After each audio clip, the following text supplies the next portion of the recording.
All right, we're live. Just got to connect real quick here. We'll get things cooking, letting it breathe just for a very brief moment. Excited to be with y'all tonight, and we are almost good. Welcome in, everybody. It is the Mile High Huddle podcast. I'm your host, Chad Jensen. With me, my fellow football priest. You know him, you love him, Zack Kelberman. And Zack, there were hints of it last night while we were live, in fact, but it came true today. The Denver Broncos officially, I don't know if you want to call it, the floodgates are open. I mean, we got a blockbuster trade 2 days ago, a low-level signing today. However, they did sign their first outside free agent since free agency opened. I'll let you break it down. You had the story for us, but Tycen Anderson, the safety, brother, your gut reaction.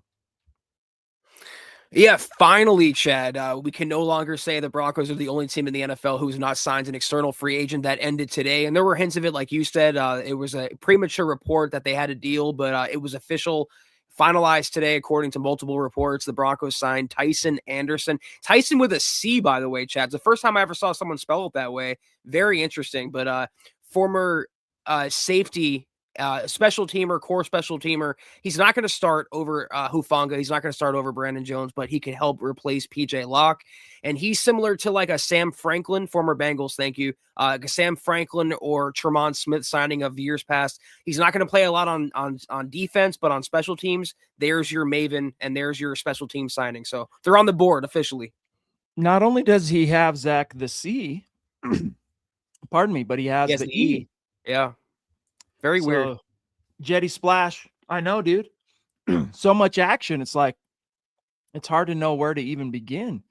Good to see you, though, by the way, big dog. Thank you for being a member. Thank you for the super chats, brother. Rock on, right back at you. But yeah, hey, it's an interesting signing in the sense that it's a signing, Zach. Like, hey, Broncos made a move, and that's saying something. What I'm curious to see is whether or not it ends up having an impact on the comp formula. Yeah, I don't presume that it would. I'm just happy, like you said, the Broncos are finally getting going, and it seemed like the floodgates had to open with Jalen Waddle. Of all things, a blockbuster move is getting the Broncos going now. But maybe they're not done. Maybe they have more up their sleeve, and this was the first of couple to come. I think Njoku's still a free agent, or did he go to Baltimore? Well, let me double check. Let me see. I mean, as of when I was looking at it earlier, because there's some talent left on the market. It appears he's still a free agent. No deal yet. But if we go to the Denver Broncos salary cap situation, let's see if Anderson's on over the cap yet. I doubt that he is. But just real quick, it still shows that now this accounts for the trade. So it looks like, at least for now, it appears that on the Jalen Waddle deal, Zach, as we talked about yesterday, the Broncos had the option to either take the $5 million cap hit this season, so lessen the blow of Jalen Waddle this season, or take $17 million this season and then have the lower cap hit next year. It appears because they're now sitting at $17.5 million in effective cap space, they opted to take the lower cap hit this season. For what it's worth, we'll come back to that. Sam Bam, brother, what is good? Great to see you guys. Sam. We want your questions. We want your comments. We want your thoughts and insights. So whether you're on YouTube, X, Facebook, drop them in the chat. Sam is a legendary mythical figure at MHH. He's a superstar. He's a dear member. And he's saying, it finally happened. The Broncos made the big splash we're all hoping for. The wide receiver room with Waddle, Sutton, Mims, Bryant, Franklin, and Humphrey is fire. What's the salary cap situation now with Waddle? Go Broncos. Thank you, Scott, for getting to that. That would have been nice to just dovetail them perfectly together at the same time. This is why we have Mr. Producer. He is the ultimate fail-safe and asset for us. So that's what I'll get into with you. We'll do a little scratch and sniff. How about that? We'll do some share screen action, and you guys can kind of follow along. Let me see if I can blow it up just a smidge more. So as you can see up here, cap space, $17 million. Now, what I'm going to look for here really quick, there's Waddle right here. So they have him on the books for that $5 million over here, Zach. So they're taking, at least for now, it appears, Zach, they are taking the short-term lower cap hit. So he'll have a higher cap hit next season. But that leaves the Broncos, Zach, with $17 million and $17.5 really. They also just did a restructure with Matt Pert, the interior, we'll just call him backup offensive lineman because he can play tackle or inside. But he restructured his deal, which basically Zach freed up $1.5 million extra bucks. But that's 17 million. They only need, especially now without a first round pick, without a third round pick, they might need 8 million of that to sign their draft class. Like, that's more than enough room to go out and still make some deals. Definitely. Yeah. You could sign not one, you could sign a couple free agents. It doesn't mean you have to take yourself down to the cap floor. And that's what teams want to do anyway every year, is spend down to the cap floor of the cap ceiling, however they want to classify it. But like you said, they restructured Pert. They still have money to go out. I don't know what they're waiting for, but I can try to explain taking the Waddle deal as it is. I believe the NFL TV deals are going up next year. So the NFL salary cap is going to go up next year. And the Broncos, in contrast and by association, they're going to have more cap space where they can afford Jalen Waddle's contract. But we'll see what happens there. I like the way, I'll say this about George Paton. I like the way they're handling the salary cap so far this offseason. I am as well. And I think they have the freedom still, the wiggle room. Scott's, by the way, correcting me on the draft pool, probably only going to need just under 5 million with the current capital that the Broncos have. So, I mean, that leaves them north of 10 million, somewhere between 10 and 12 million to now. Look, you get into the summertime, Zach, you start having OTAs. I bite my tongue as I say it, but you got to hedge just in case there's injuries. I mean, lest we forget the Broncos rookie camp in 2015, they had a third round pick suffer an ACL tear, doing a drill covering a punt, or what was it? No, it was a kickoff in Jeff Hireman. So things start to happen, or they can happen anyway, Zach. I mean, even Dre Greenlaw last season, right before OTA, suffers that quad in a workout away from the facility, ends up keeping him out of OTA. So my point is, once the cleats hit the grass of any kind, or even just lifting weights in phase one, they're going to do it for a month, according to Sean Payton. They're going to kick the offseason activity down the road a little bit, but you never know. So they'll need to budget some of that for the little Evan Mathis money, if you guys can remember, also back from 2015, where they signed him basically in training camp, a little bit into training camp, and he ended up being just huge key cog on that offensive line. Wasn't it Dre Greenlaw getting hurt during the offseason program last year? That's basically how his Broncos tenure got started. And then that rumor came out that he'd missed the entire season, and he ended up missing about most of it, or at least half of it. So, yeah, you're right. They might want to be hedging and putting some money aside for the summer. But right now, definitively, we could say it's not a subjective opinion. They can go out and sign someone. They have the means to. Do they have the want to? We don't know, but they have the means to. Zachary Peterson checking in with a super chat. Thank you, Zachary. Thank you, appreciate you, big dog. And he's also jumping in on another one with a message saying, we got a problem here. This is me saying it. He says, Ingram can't block. Trout can only block. Get Injoku. Trout can sometimes block. I mean, dude, if you watch him as a matter of consistency, it's very hit and miss. And that's why it's like, look, he's a professional tight end. He's the guy with his nose in the muss. I'm not going to be the guy that says he absolutely sucks at blocking, but I'm going to say, Zach, he's not very consistent, and he certainly isn't much of a receiver. Ingram is. I would absolutely love it. I think it would be like chef's kiss, kind of finishing touch almost on this unique, we'll call it, okay, unique Broncos offseason if they were to go out and get Injoku. He's still out there. All the things they could do. You got Waddle and Sutton. You got take your pick as the slot receiver. You got the big move tight end in Ingram. You got a wide 10 end who can block. You can run different. If you get Injoku, right? Block and catch. Dude, the possibilities will be endless. And if you can get a little luck by way of the injury bug and your gut belief is correct on J.K. Dobbins, you got Bo Nix coming back year 3. I mean, it has the makings, Zach, and especially when you factor in that offensive line returning all 5 starters, it has the makings of a formidable offense. Yeah, you talked about the finishing touches on the offseason roster. Well, they were running it back with the 2025 roster, and that took them to the AFC title game. They needed this much more to get them over the top, and that would perfectly fill those needs. You were halfway already with Jalen Waddle. That was a perfect swing for the fences in making that trade. Going out and getting David Njoku and adding him to that tight end room, giving Bo Nix another reliable weapon in the middle of the field. It would be, like you said, the chef's kiss, the finishing touch. So we will hope, Zachary, they're going to go out and do it, though I have my apprehensions that he's going to be a Bronco. Some hellos to the members. We got the Ronk in the house. Good to see you, pal. Saying hit those thumbs up, guys. Subscribe to the MHH podcast. Yeah, we need you guys. Hit the thumbs up, the like button. Chandler, what's up, dude? Storm blessed. Say he's gonna pop in and out tonight because he's at work. Lame, dude. And just kidding. You said lame, not me. But glad to have you with us in whatever capacity, my brother. Chase Wellner's in the house. We got C. Chang. Yeah, it's official, buddy. The Broncos have signed Tycen Anderson. It's a thing. It's happened. We got our dear buddy Glenn on Facebook checking in from Oz, from Australia, Melbourne to be exact, saying, good morning, Chad, Zach, Deacon Scott, Broncos country. Really like the patience and the cerebral moves by Peyton and Peyton. I told you all that we were working on something big and to play the long game. Jackson, his son, is so happy that Waddle was already his favorite non-Bronco. He was doing the Waddle dance at school this morning when I dropped him off. Nice, dude. Jerseys are ordered.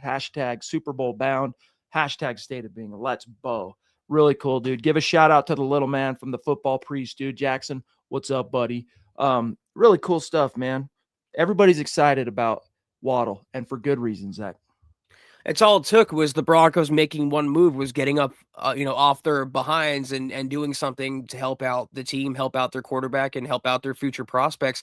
Everyone in the fan base, I didn't come across a single person, it seemed like, that was satisfied with the Broncos sitting on their hands. Everyone was kind of dejected and demoralized. Look at the audience here, Chad. Look at the people like Michaela, who we love, but she was very down on the Broncos not doing anything. Even people like Deanna, who are more positive. But you trade for someone like Jalen Waddle, and it's an instant shot of adrenaline in the fan base's collective veins. And I love it for the fan base because they deserve all of the adrenaline in the world. No doubt. It's going to be so fun to see how this season unfolds. And there's a lot cooking right now. Still, I mean, for football, obviously, we're in the middle of, not the middle, but early stages of the offseason. But things are cooking. It's March, baby, and the tournament is officially back. The upsets are inevitable. Hope everybody's got their brackets rocking and rolling. Underdog, though, is the best place to get in on all the March Madness action. Not on Underdog yet? Well, you're in luck because new customers score $50 in bonus entries when you play your first $5. Exactly. Playing on Underdog is easy. Just pick whether players will go higher or lower on stats like points and rebounds. Get your picks correct, and you can win up to 5,000 times your cash. Plus, there's new promos dropping daily in the app. That's right, guys. So listen, you want to get in on the action, play an Underdog, the opportunity to win a little money while you're watching March Madness. It is a slam dunk. So download the Underdog app today, like us, and sign up with our promo code MHuddle to score that $50 in bonus entries when you play your first $5. That's promo code MHuddle. Millions of fans have already won billions making picks on Underdog. Will you be next? Be 18 plus, 19 plus in Alabama and Nebraska, 19 plus in Colorado for some games, 21 plus in Arizona, Massachusetts, and Virginia, and present in a state where Underdog Fantasy operates. Terms apply. See assets.underdogfantasy.com/web/play and get terms _DFS_.html for details. Offer not valid in Maryland, Michigan, New Jersey, Ohio, and Pennsylvania. Concerned with your play? Call 1-800-GAMBLER or visit ncpgambling.org. In New York, call the 24/7 HOPE line at 1-877-8-HOPE-NY or text HOPE-NY 467-369. All right, guys, we go back to the topics at hand in our chat. We got George Fox on Facebook popping in. Good to see you, big dog. He wants to know, do you still see us going after everyone else, either in another trade, Zach, or potentially free agency? Broncos for life, MHH for life. Hit the thumbs up, guys. Man, this is tough. I do think the Broncos are going to continue to use, Zach, some of their cap space. What I have a hard time buying into up to this point is that they're going to make any kind of big level free agent signing, just because, David Njoku is really the last unicorn, so to speak, still on the market. They haven't signed him yet for a reason. So doesn't mean it can't happen because, Zach, the longer a free agent languishes on the market, not always, but they tend to get a little bit cheaper the longer they're kind of left waiting out in the cold. But that would be the best case scenario. Now, can I tell you, George, that that's what I expect to see happen? No, I hope so. But I think they make a couple other kind of core pickups between now and the draft to just make sure they have the worst of their roster holes, which aren't too bad right now. I mean, The worst thing you can say is, what are you going to do, Zach, to replace John Franklin Myers? They've already shown you a little bit of a option for PJ Locke. So tight end, we view it still, Zach, as a weakness. I don't think they do. Yeah, I basically agree. I think they're going to sign another player. They have to. Like we talked about, it was inevitable that they're going to add from the outside to the roster. It was a matter of when, not if. They're going to sign somebody else, but I think the blockbuster moves are now in the rear view. They made their blockbuster move of the offseason and with Jalen Waddle, and they're going to maybe sign another low-level player for depth or whatever. But another thing to keep in mind here, George, and everybody else, they might use some of that cap space on another of their own, maybe an extension for McMillian. He certainly deserves one, and instead of playing on his tender, Chad. So they also could lock up someone. They also could re-sign another free agent. I don't know who else is out there. They've basically re-signed everyone, maybe except for Mercedes Lewis. But yeah, I see the Broncos signing someone and using that money, but don't expect, George, another Jalen Waddle type move. Ira, I agree with you that you got to keep an eye on Cam Jordan anyway. Alvin Kamara, not so much, but keep an eye on that again. It would just depend on the level of contract because they're obviously still being very cognizant about the compensatory pick formula. Goodness gracious, we got the Boise man checking in off the top rope, brother. Thank you, Commish. Dude, thank you. This is an OG. Goes back many years. It's when we first started doing these MHH pod live streams. Back when it was called then the Huddle Up podcast. Boise man, good to see you, brother. He says, been out of pocket since the trade. Excited about Jalen Waddle and not trying to be a downer, but does one added piece, that cost of our first and third, really move the needle? I worry our defense takes a step back and that we didn't do enough. Hashtag MHH for life. I think it does a lot. I mean, really, again, this team, Zach, you and I have differed on this, what I'm about to say, at different points in the offseason, but I believe the Broncos missed the Super Bowl for one reason, and that is Bo Nix got hurt. If Bo Nix doesn't get hurt, even if you have Jalen Waddle in the AFC title game without Bo, it's probably not much of a difference. Instead of Marvin Mims catching that 50-yard pass early in the game, it would have been Waddle.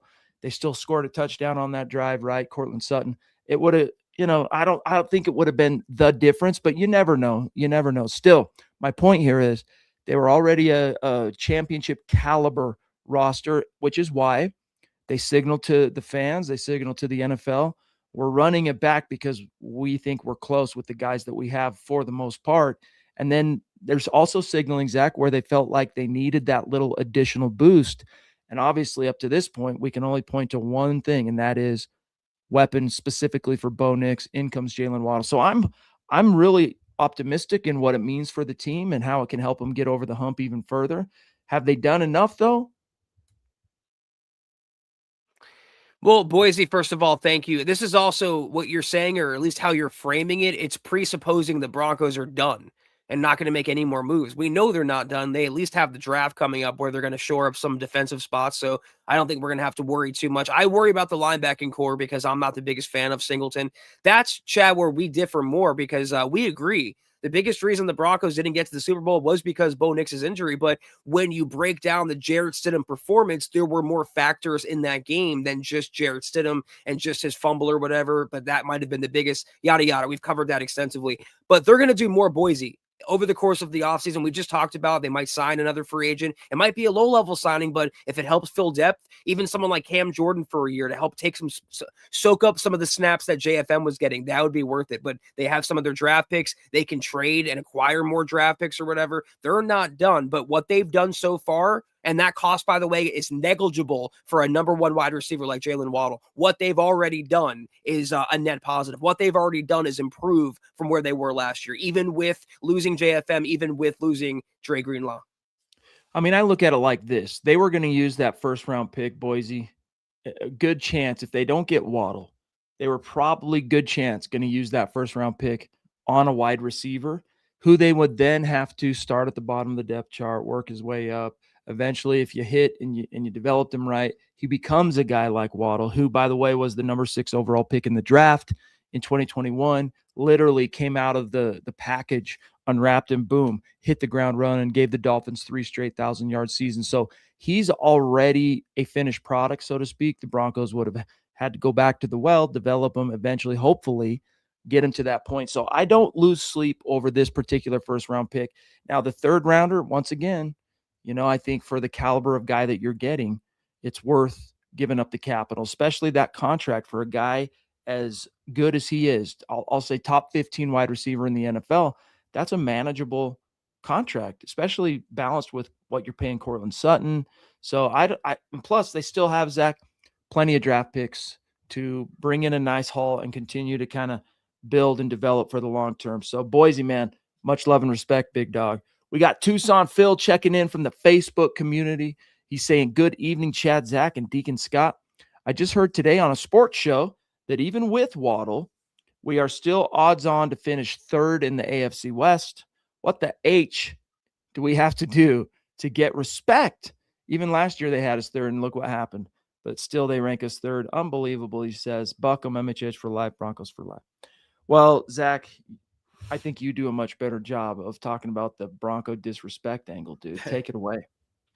Yeah, Phil, listen, maybe I'm just getting older in my life, but this offseason, this iteration of the Broncos with what they've done already, it's like, if we don't have the respect, then so freaking what? We don't need the respect. And we have to resign ourselves to the fact that we are not going to get the respect. I've said it before. I'll say it again.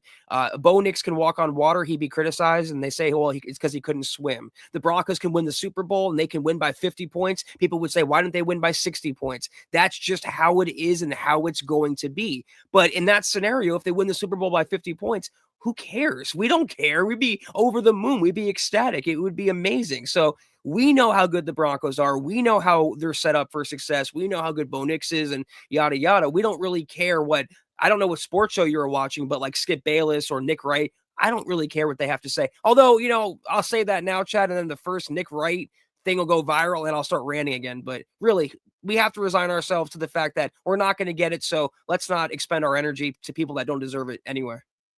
Let him hate, baby. Let him hate. And that's right. let him continue, the Broncos, Zach, to fly under the radar.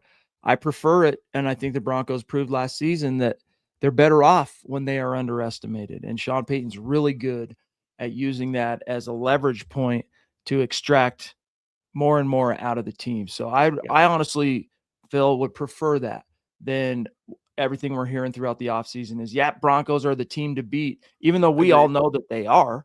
Agreed. I prefer it this way. I want them to sleep a little bit. So Albert in the house, what's up, brother? Good to see you on Facebook. He says, I believe that with the signing of Waddle, the Broncos offense will improve by 40%, just because now defenses have to choose, basically pick your poison, right? They gotta choose. And that is so true on multiple levels, not just like the fact that defenses that can no longer just double team Cortland Sutton with impunity. They got to play the Broncos a little bit more honest in their coverage, but he can also block. I mean, he's not the greatest blocker, Jalen Waddle, but when it's his turn to block, he gives a heck of a lot more effort, thus production, than, say, Zach, Troy Franklin. So I think everything comes together. If the Broncos, I'm not to say that it all hinges on what I'm about to lay out here, Zach, but if the Broncos were right in their belief and faith that an full off season and more than a year in the Broncos scheme and in that player wellness, strength and conditioning is going to be the difference in keeping J.K. upright for a full season. If they're right and they can keep J.K. Dobbins healthy, or maybe even if he only misses 1 or 2 games, dude, this offense, 40%, I don't know exactly the number, Albert, but we know one of the priorities, I'll say 2 of the priorities that they're looking to improve upon this season, downfield efficiency, and then also run game efficiency. And they got the horses now to do both those things. Yeah, and the poison is not limited to just the receiving core with Sutton, Franklin, Waddle, Mims, etc. They can, employ Evan Ingram at tight end. He's at least a able-bodied pass catcher. How about out of the backfield? We talked about it yesterday. Maybe like a NASCAR package where you have RJ Harvey on the field at the same time. He's a able-bodied pass catcher for sure out of the backfield. You could do a lot of things, and that's what we were talking about with Boise. That's why it does move the needle, because the addition of one player in Jalen Waddle, Chad, allows you to do multiple things with 3 or 4 other players. It's really a net positive for not just him and not just Bo, for the offense as a whole. Look what Waddle said. He goes, "You have the guys here already great. I'm not going to take anyone's job. I'm going to do my own thing and help where I can. But he named specifically every receiver the Broncos have. That says something. They're pretty deep now with the addition of one player. Yeah. And I mean, Evan Ingram, guys, I still think the best is yet to come from him. And, we could never really get to the bottom of why he didn't get more action in the offense, more of a focus, more of a featured kind of role. I mean, he still finished third on the team in receiving, but still, I'm hoping that the Davis Webb changeup can help kind of flush that out. Plus the addition of Waddle. It really is, as Albert says, they got to pick their poison. And now the Broncos have the horses. They go, ooh, which one do we pick? It's going to be fun to see. Papa Bear, what's good, dude? We got David McElrath, a.k.a. the Papa Bear in the hizzy with a super chat, as is his every single stream, dude. Every single stream. Love and respect, brother. Says, good evening, Broncos country. Hashtag God bless the USA and buck them with a B ×3. Amen to both of those things. It's great to see you. Hope you're doing well, Papa Bear. This Thursday evening, we also have the coolest name in Broncos country, for sure in the MHH community, but arguably in Broncos country. Jamal Killings in the house, a dear member and an OG superstar, saying, hello, Chad, Zach, and Broncos country. I love that we have a number one receiver finally. We need a few more pieces, I think. Hopefully I get to meet both of you, Chad and Zach, this year, Broncos for Life. We've been DMing on X, Jamal and I. And he's like, what's the date going to be for the MHH meet and greet this year? Because I want to try to make it out. And for Jamal, he knows this, but this goes for everybody too. As soon as we have the schedule, we will, within a day or two of having that, have the announcement of the date for the meet and greet. So what is that, Zach? After the draft? I'm trying to remember when the schedule drops. Like early May. Like sometimes it's been late April, sometimes it's been early-ish May. I would expect it to be early May or so. So yeah, like Chad said, Jamal, as soon as we have the schedule, we know how it lines up. We'll put our heads together and figure out when is the best occasion or best date for everyone involved, not just for you guys, but for the staff as well, to get out there to a central location and all work for everyone. But we will let you know as soon as we know, and we appreciate your support, and we can't wait to meet you later this fall. It's going to be awesome, dude. Can't wait. Thank you for your support as well, Jamal. You the man. We got, guys, lots more to get to tonight. But first, listen up, guys. When we first started the MHH merch store back in 2019, we weren't sure, was this the right decision? And we have those thoughts, of course, like, what if nobody buys anything? Or is this thing even going to work? What if it fails? It's never easy to overcome such uncertainty, but choosing to make the leap and launch the merch store, I got to tell you, was one of the best decisions MHH has made. And when we were launching the MHH merch store, Shopify helped ease so many of those concerns with its expertise, helpful tools, and easy-to-use platform. We honestly, guys, could not have succeeded without Shopify and, of course, your support. That's right. Shopify is the commerce platform behind millions of businesses around the world and 10% of all e-commerce in the US, from household names like Mattel and Magic Spoon to brands just getting started and niche brands like MHH. Get started with your own design studio. With hundreds of ready-to-use templates, Shopify helps you build a beautiful online store that matches your brand style. What if people haven't heard about my brand? Shopify helps you find your customers with easy-to-run email and social media campaigns. And what if I get stuck? Shopify is always around to share advice with their award-winning 24/7 customer support. Amen, guys. It's time to turn those what ifs into cha-ching with Shopify today. Sign up for your $1 per month trial today at shopify.com/milehigh. Go to shopify.com, throw in the /milehigh. Again, shopify.com/milehigh. Get started on your dreams, baby. All right, back to the chat we go.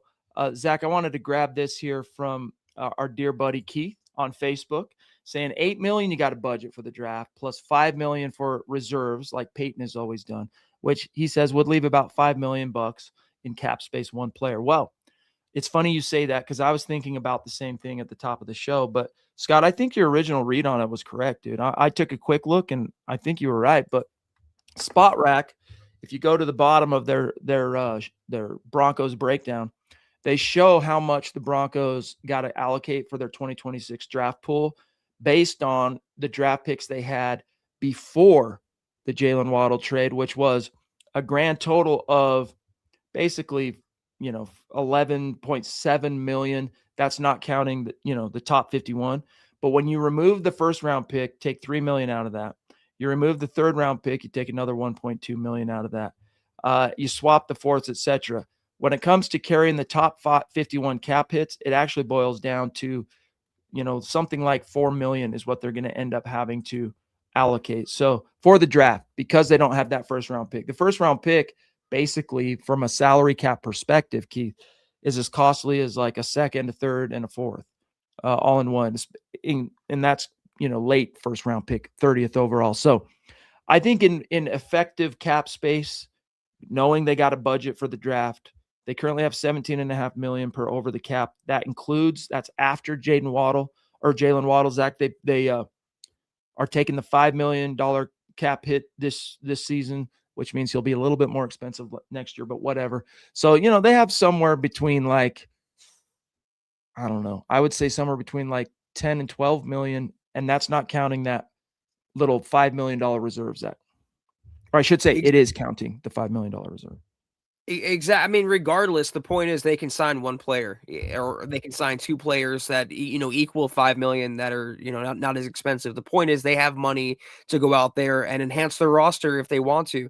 It's not going to be maybe a David Njoku, who they've shown no reported interest in whatsoever yet, but it could be another special teams guy or a backup defender that can help the team. They are going to make another move. We just don't know exactly who it's going to be for.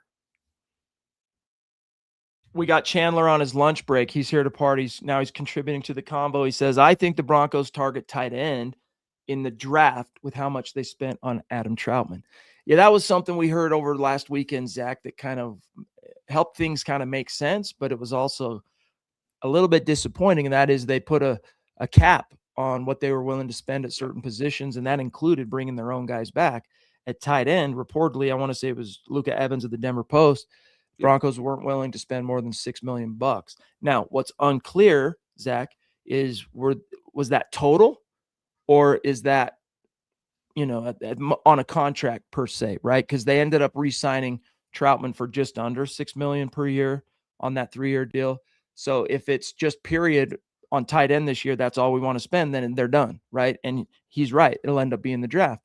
If it's just we don't want to spend more than that on a player, generally speaking, unless David Njoku is willing to take $6 million or under, he's not coming to Denver. So either way, I think more than likely, Storm Blessed, you're right.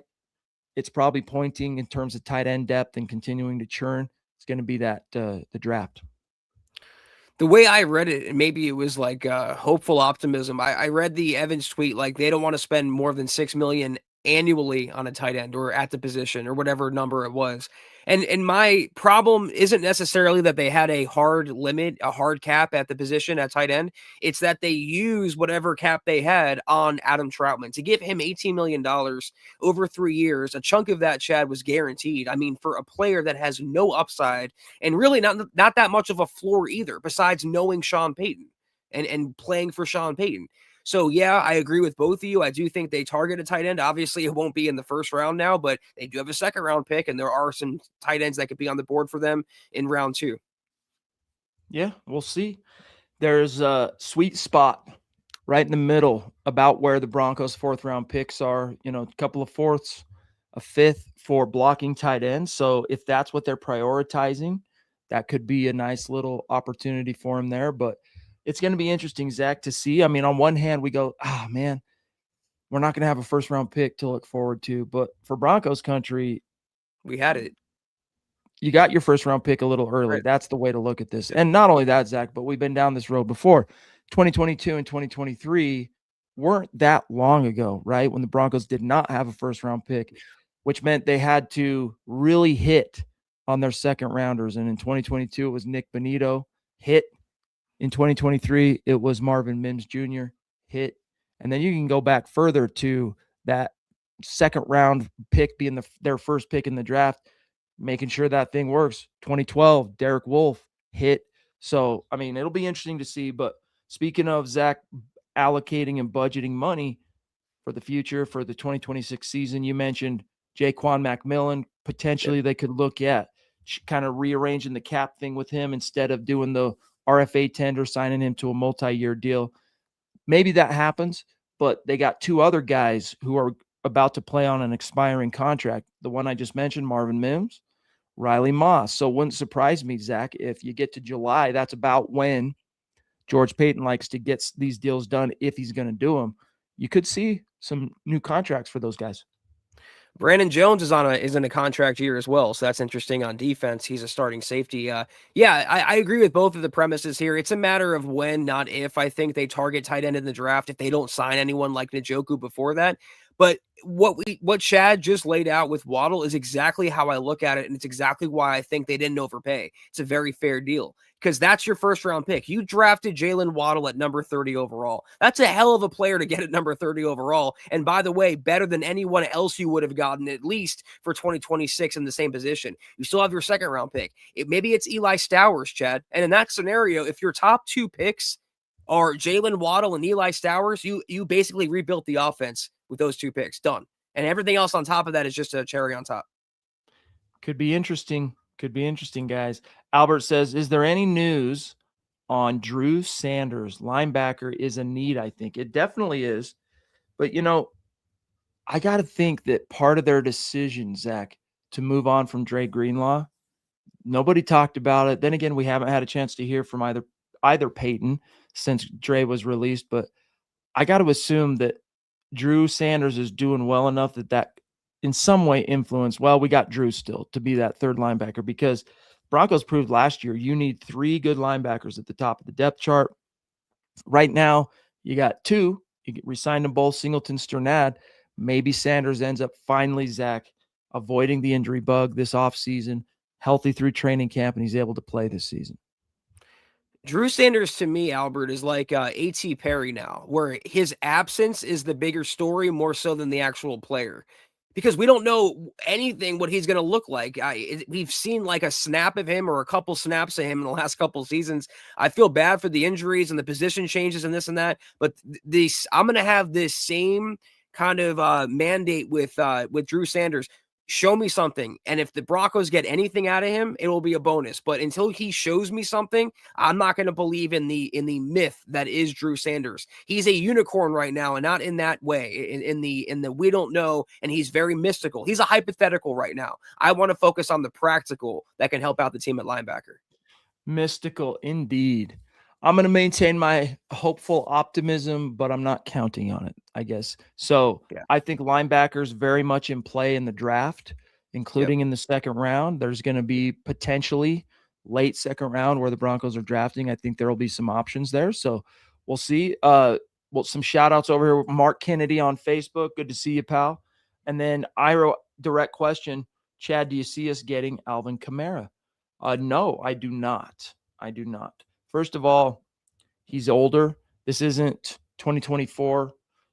And you got a younger version of him that you drafted and you developed that took some huge steps as a rookie, RJ Harvey.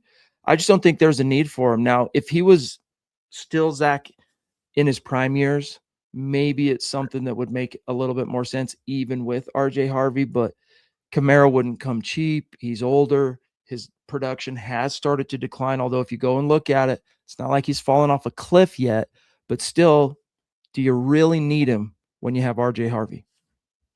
Yeah, that's exactly what I was going to say. Not so much about Harvey, and that's true, but it's he doesn't have to even be in his prime for me to consider it. He just has to not look as bad as he did in 2025. Put on the film. And I know because I had him on my fantasy team, and he was a major disappointment. They want to usher in the new era at running back and move on from Alvin Kamara. What does that say? They don't do that for players that are still capable of helping the team. I really hope Sean Payton can resist the temptation for once, not to reunite with a former Saint, because it's not even a neutral move, Chad. It would be a negative. It'd be going backward. I'd rather the snaps that Kamara would get, like you said, go to RJ Harvey.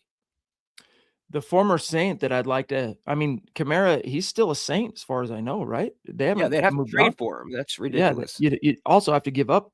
Unless I miss something. Jordan, though, for example, he's a guy that's actually available. He's 36, but he still wants to play, and he's still playing at a high level. You have high hopes that Savion Jones is going to become a thing, but if you want to hedge and make sure you have a veteran presence and production, just in case the kid takes a little bit more time to ripen on the vine, he would make a lot of sense. But once again, Jordan, that is, you gotta worry about the compensatory pick formula, because if you bring him on and pay him a contract close to what JFM got, it will cancel out that comp pick that they're hoping and expecting to get next season, which could be as high as a 3rd-round pick. It'll probably end up being a 4th-round pick. Sam, what do you think of what the Broncos gave up for Waddle? Fair trade, or did they give up too much? Your thoughts? I don't think they gave up too much, especially relative to his contract. I think it was a very fair trade. And as far as value, I mean, you can get into the point system and all that stuff. I don't look at it that way. I look at it like this, Zach. We talked about it a little bit earlier, but the Broncos were already probably wide receiver was really high on their list of priorities. We know it was last draft, right? But the guy they wanted got picked right before they were on the clock and ended up being Jahdae Barron. So I think it would have been a very high chance that pick 30 overall would have been a wide receiver. Then you got to go through the rigmarole of developing them and then hoping they can produce, maybe someday be on a level of Jalen Waddle. But exactly. Meanwhile, Waddle, he's good to go right now while your 3rd-year quarterback is still in that pretty cheap cost-controlled window where you're trying to strike while that iron's hot. This is the team signaling this move, guys, after that weird, unprecedented week of relative silence. This move was the Broncos signaling to the fans, guys, we're still thinking Super Bowl here. And this is our piece to help get us over the top. Yeah, you said it exactly right. You'd be taking a receiver at 30, hoping he could be comparable to a Jalen Waddle. Why not just go out and get the Jalen Waddle and cut out all the other BS in between? And that's what the Broncos did. So this is not a bad trade. It wasn't an overpay either by contract or by compensation. You moved up in the 4th round, by the way, with the pick swap of 4th-round picks. The 1st-round pick the Broncos gave up was a 30th overall. It's basically a 2nd-rounder. And if you want to look at it like that, okay, a 3rd-rounder, that's cost of doing business for a number 1 wide receiver. No, this was actually a fair deal for everyone involved, the Broncos, Waddle, and also the Dolphins with their goal of rebuilding. Love the trade. I do too. And look at the savvy William, the observation skills on this guy. Every time we get a glimpse of Chad's computer when I do the share screens, it's filled with guitar ads. LOL, reminds me of me. Haha. Yeah, that's what I do, like when I'm going to sleep at night, thumbing through the phone, something might be on TV or whatever. The wife, she's sawing logs. I'll kind of thumb through Reverb and guitar listings. And, all you got to do is do it once, and then the internet follows you, unless you have a VPN, which I use a VPN, Zach, but usually it's when I'm not at home. I do it like when I'm on the road or I'm traveling, whatever. I use my VPN. So it tracks you. The internet today, it's just, it's a little bit creepy. Albert says, if Kamara comes to the Broncos, I'd make him a tight end. If Methuselah Kelsey can do it for another year, I see more production from Kamara. So he's joking, but Kamara, Zach, he is getting up there. I think he's 32, and Kelsey came back for what year is it for him? Year 15, year 16, too many. year what? But Kamara's not coming. Kamara's not coming, guys. Even if he was, and listen, like everyone can agree to disagree or whatever, but even if he was a free agent and the Broncos didn't have to give up picks for him, I still wouldn't want the Broncos to go after him. He's, and I hate to put it this way, but he's a waste of roster space for what the Broncos want to do in the running back room. Yes, sir.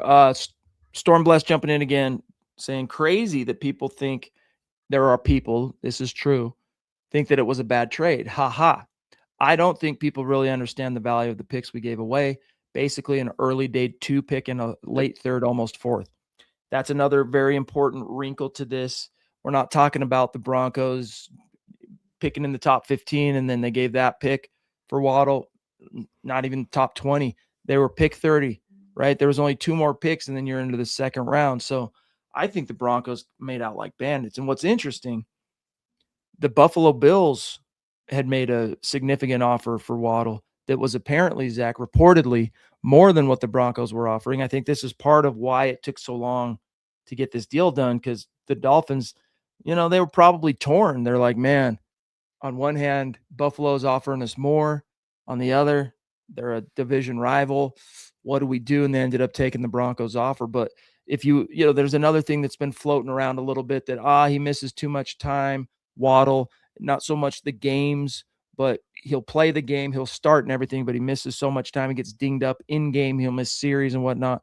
Guys, highly recommend. There's an article right now at milehighhuddle.com that Eric did that goes through and tracks his snaps, tracks the number of games and snaps missed, totally debunks that narrative, for lack of a better term.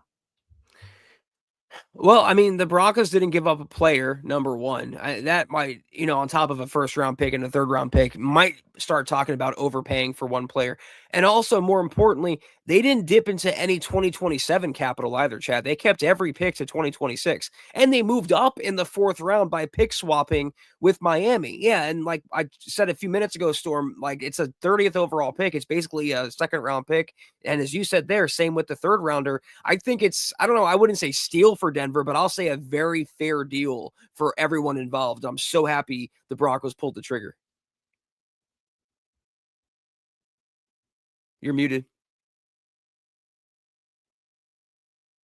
By the way, nice try on that, Kirsten, my friend, trying to get us to say it. That would have been a little bit. You see that, Zach? At just sound it out in your head. At where's the timestamp? 6:47 from Kirsten.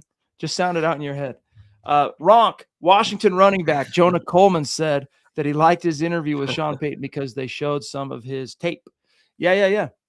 Yep. He said good things about the Broncos, and he's exactly the kind of running back they could use right now as a, oh crap, JK went down again, first, second down guy, not a receiver guy, but he's also a guy, Zach, I love something else he said. I'll paraphrase it. He was the guy that said, a running back's got to kind of understand and know his play, so to speak, like not making light of running back, but like the quarterback's making whatever, $50 million per year. I'm making $2 million. Which one's more important? Yeah, I'm going to block my ass off. Kirsten, you're not going to get us. It was a good troll attempt, but you're not going to get us this time. Maybe next time, but that's pretty funny after doing it in my head. But Coleman's definitely an intriguing option. I know you're high on Jadarian Price as well, Chad. There are very intriguing options for the Broncos. And just because they traded away what you would call significant capital, a first and a third, it doesn't mean they can't add a blue chip talent to the roster in the draft. By the way, she says that someone did it to some dude on ESPN, and he gave a full-blown analysis on this particular fictitious name on live TV. That's been going around. She says, LOL. Funny stuff. All right. Phil jumping in saying, do you guys think we could draft Texas linebacker Anthony Hill Jr.? I think he could be a great linebacker. I do too. And he would have been kind of right there, maybe a little rich, taking him at 30, although he's been, in fact, Eric mocked him. One of his first mocks, it might have been his very first mock of the offseason. He mocked Anthony Hill to the Broncos at 30. But if I remember right, on the consensus big board, he's somewhere in the 40s. And the Broncos are picking, what is it, Zach, 62? Or is it 64? Either way, he might still be there. And if he is, it depends on some of these other linebackers, because there are some interesting names there. Jacob Rodriguez, Jake Golday, Trotter. Just depends on who's on the board at the time.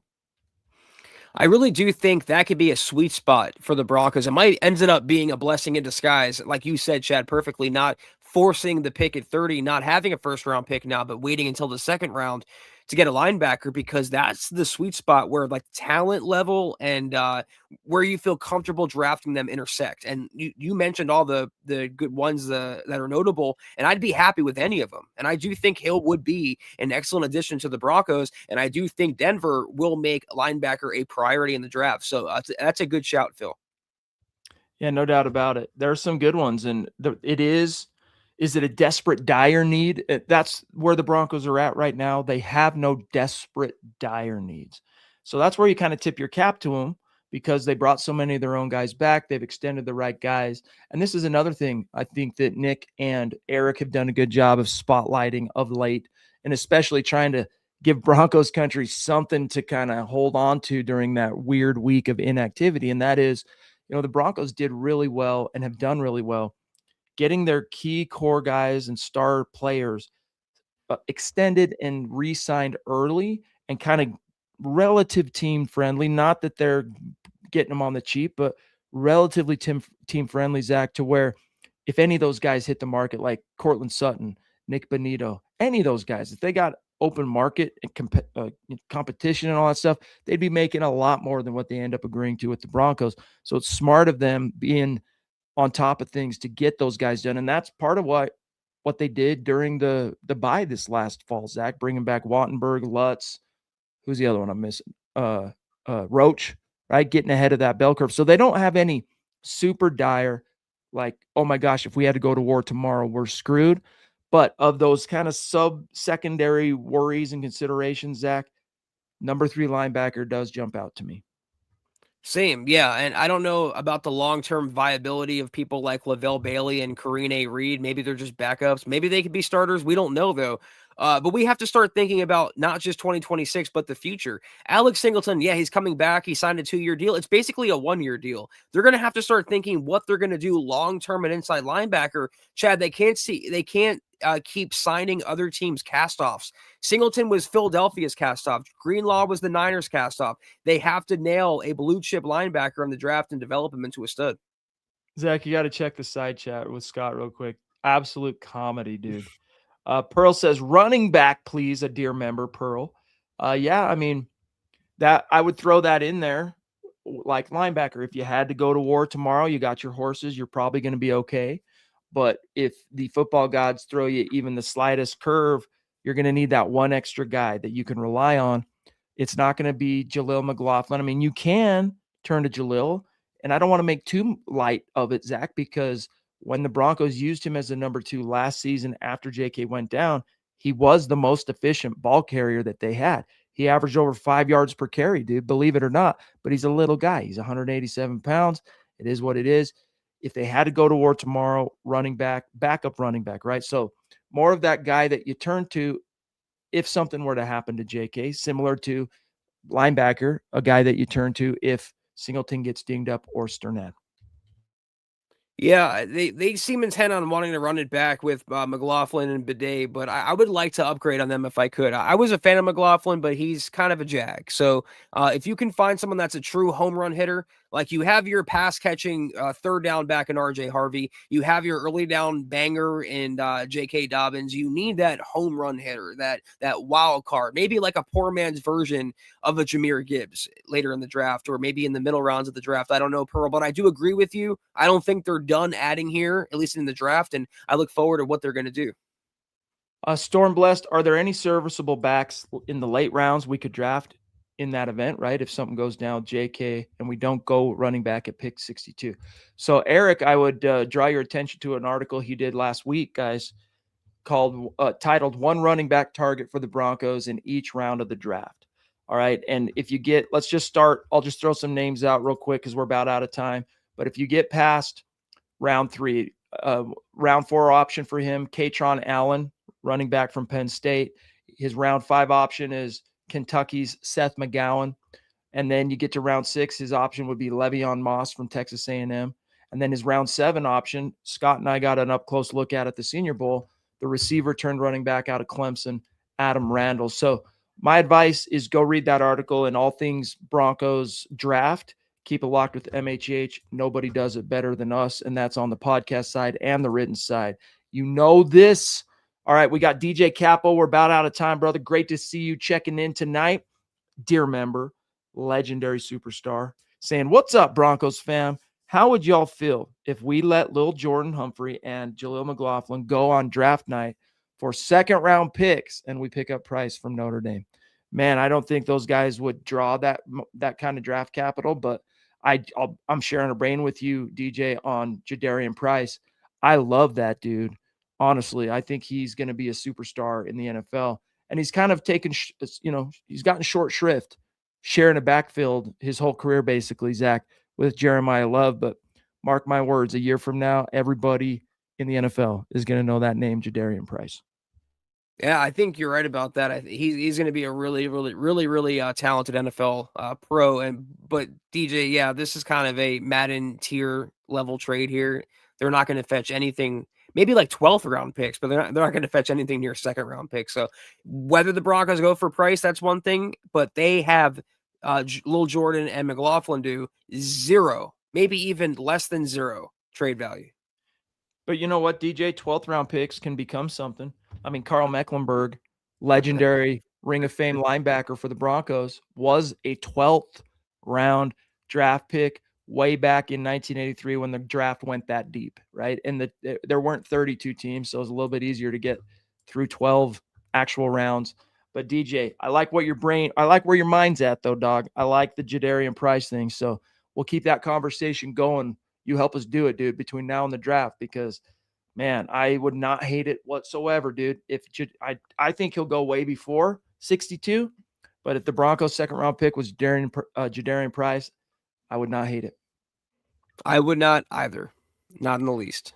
All right, guys, we got a couple messages for you here. Then we'll take one last look at the chat. Do not go anywhere. Another tremendous installment, as always, of the Mile High Huddle podcast. If you're not doing so, please follow us on X at the MHH pod.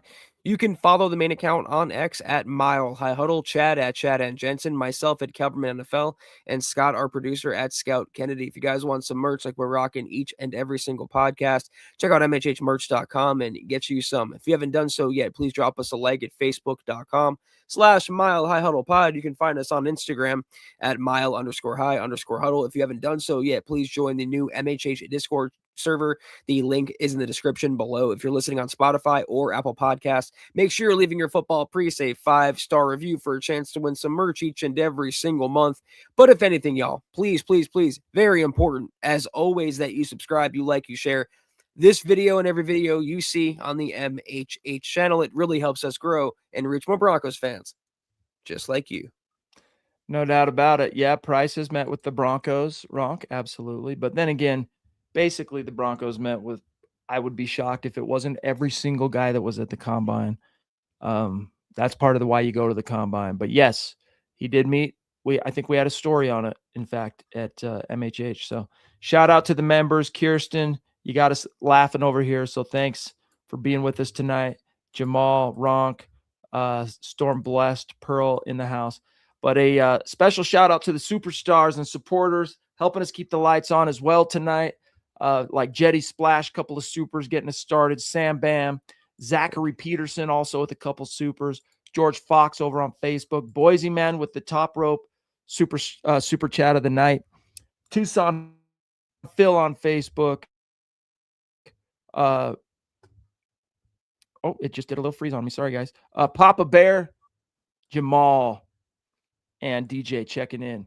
Love it. Appreciate you guys. Zach and I are off. Have a great weekend. We'll see you on Sunday together, but don't forget, you got some Broncos for breakfast tomorrow morning. Death Valley Deep Divers. I'll be on with Ron Saturday night, but Zach and I back as a tandem Sunday night. Have a great rest of your night. Have a great start to your weekend. We will see you Sunday. Take care, and as always, go Broncos.